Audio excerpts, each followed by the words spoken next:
میں اب اگلے سیگمنٹ کی طرف بڑھنے لگا ہوں، لیکن اس سے پہلے میں ایک رجوع کرنا چاہتا ہوں، اور یہ رجوع میرا بہت بڑا ہے. پبلکلی میں نے ایک انجینئر صاحب پر الزام لگایا تھا. میں اس الزام کو واپس لیتا ہوں، چونکہ میں انصاف کے ساتھ کھڑا ہوں بھائی.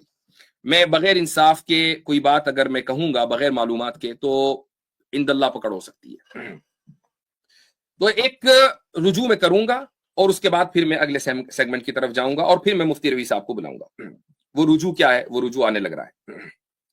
میں نے انجینئر صاحب کے تعلق سے یہ کہا کہ بھائی انجینئر نے تو ایک نیا فرقہ بنا دیا.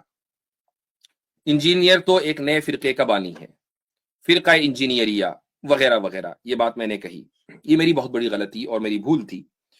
میں نہیں سمجھتا کہ انجینئر نے کسی نئے فرقے کا اضافہ کیا ہے. انجینئر نئے فرقے کا بانی نہیں ہے. میں اپنی بات سے رجوع کرتا ہوں. البتہ میں یہ کہتا ہوں کہ انجینئر جدیدیت اور قادیانیت کا فرنٹ مین ہے. وہ کسی نئے فرقے کا بانی نہیں ہے. نئے فرقہ قائم کرنے کے لیے کچھ صلاحیتیں چاہیے ہوتی ہیں. نیا فرقہ قائم کرنے کے لیے کچھ کتابیں چاہیے ہوتی ہیں. 5 کتابیں سامنے رکھ لینے سے کتابیں سمجھنے والا انسان نہیں ہو جاتا.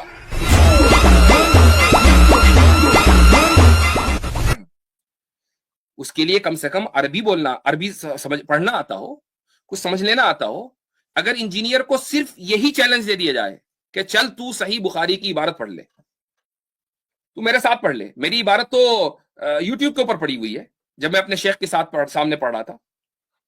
تو ویسی نہ پڑھ، اس سے 50% کم پڑھ لے تو ہم مان لیں گے بھائی تیرے اندر اتنی صلاحیت ہے کہ تو ایک نیا فرقہ بنا سکتا ہے.